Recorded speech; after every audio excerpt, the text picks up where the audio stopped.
Welcome to the Solemn Vanguard channel. Today we are going over the reveals. Now we had two streams, one product stream, which is like the bigger one. It's only twice a year or so they go over the new products, and then one where they revealed Nightrose at last. For the product stream, we had the new booster set, which is V Booster Set 12, Radiant Divine Lightning. Of course it is. Of course that's the name. We have Black Shiver Gavrail coming back. We have Gurgit coming back. We have Genesis getting some type of new VR that has to do with Valkyrian, I think. Then we have Fenrir coming back. And then we have a new Vanquisher with a really weird name. I'm sure it'll get pronounced differently once we get it in English, because it's called Full Bronto. I guess full frontal. I don't know. We'll see about that. Then we're also getting a new Daigo set. So if you don't know about this, essentially, once in a while back in the day, we would get these Sanctuary Guard Dragon pre-built Royal Paladin decks. They're kind of like Legend decks, but not really. They're around Daigo, and so now we're getting a new one. And then also they announced the new anime coming in 2021, and it's called Overdress. We don't have any other info really. Apparently cards will gain skills of like the thing underneath, and I don't know. We barely know anything. I don't want to say too much and then say something wrong. We just have this graphic. I don't even know. I don't want to get into it too deep. But yeah, it looks like this will be the new era instead of the V era, and that's all the info we have. Then, however, we have the cards we care about so much more. First of all, we have Tin Mist or Fog Banshee. Auto on R, when placed by your card's ability, this unit gets power plus 10k. And auto, when retired from R by your card's ability, draw a card. This ability may only be used by a card with the same card name once a turn. So this is like a ghost chip in the sense that it gains power, just less.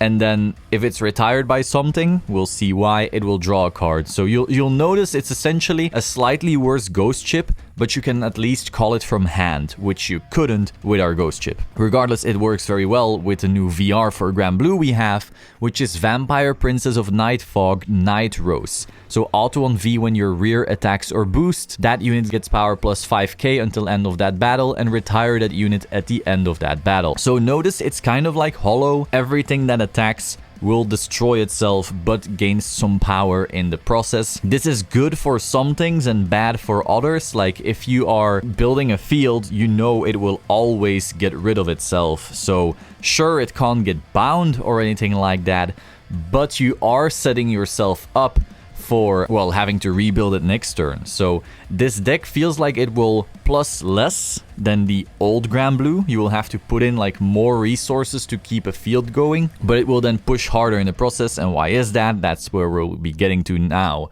So auto on V, when it attacks, cost Counterblast 1, choose a column, call up to 2 cards from your drop zone to R in that column, and if your opponent's Vanguard is grade 3 or greater, this unit gets power plus 10k until end of that battle. You are battle phase reviving, but only one column, and you're paying a CB for it. And those things that you just created will retire themselves afterwards. So note how you will be multi-attacking Shirley if you've called a full field before her attacks, and then she attacks, calls another one, so you've had 4 attacks. Unless you used Column Bard, which will create another column, then you can go to 5.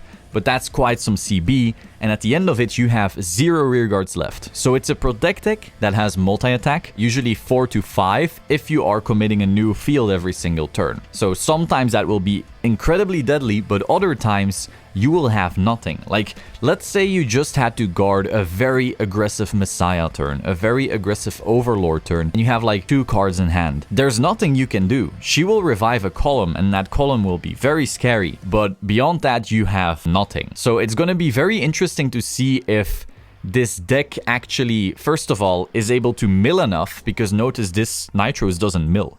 So if you don't get any early solid milling going, like if you don't ride a Column Bard, but notice he will revive, so if you didn't mill before that, there's nothing in your drop zone even. Will she have milled enough? This is really tough for me to actually answer. Are we going to be running Ruin Shade to be able to mill enough, or will we be running the grade 1 that rests itself to mill 5, so we consistently at least have a drop zone, which we don't have with Nightrose right now? I don't know. It's a very tough one.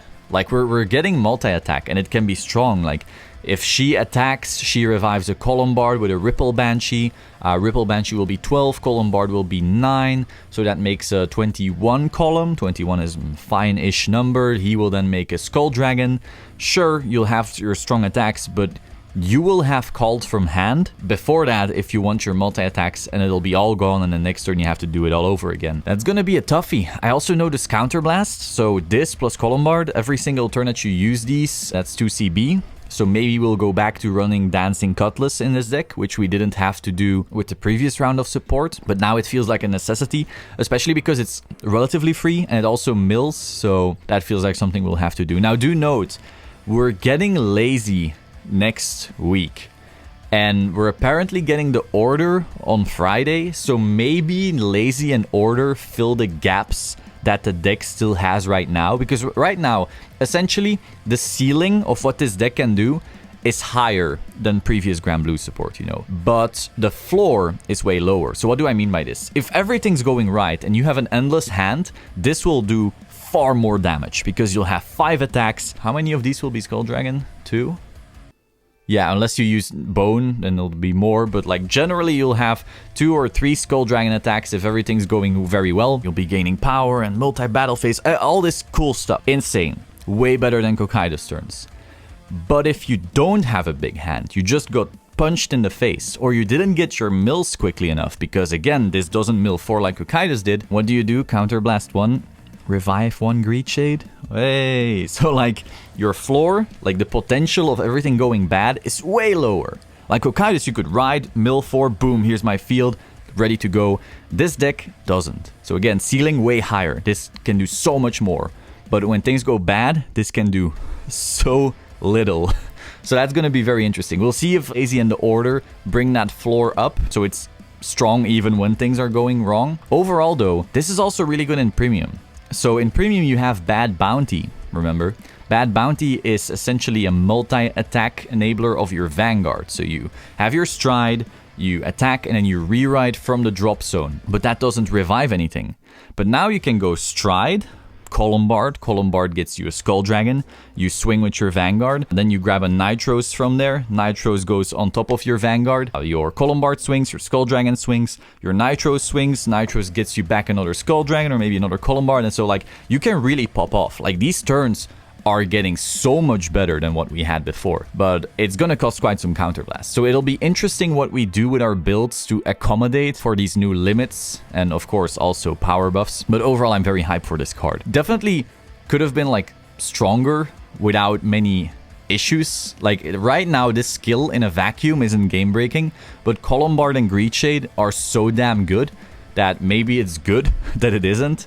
And of course, we still have to get lazy in the order, so who knows what kind of gaps those fill, and maybe then the deck will become insane. So that is all for today. Hope you found this interesting. Do like this video. Also, pick up this beautiful playmat. Do you see this playmat? You should be picking it up. Subscribe to this channel, and I will see you soon. Ciao.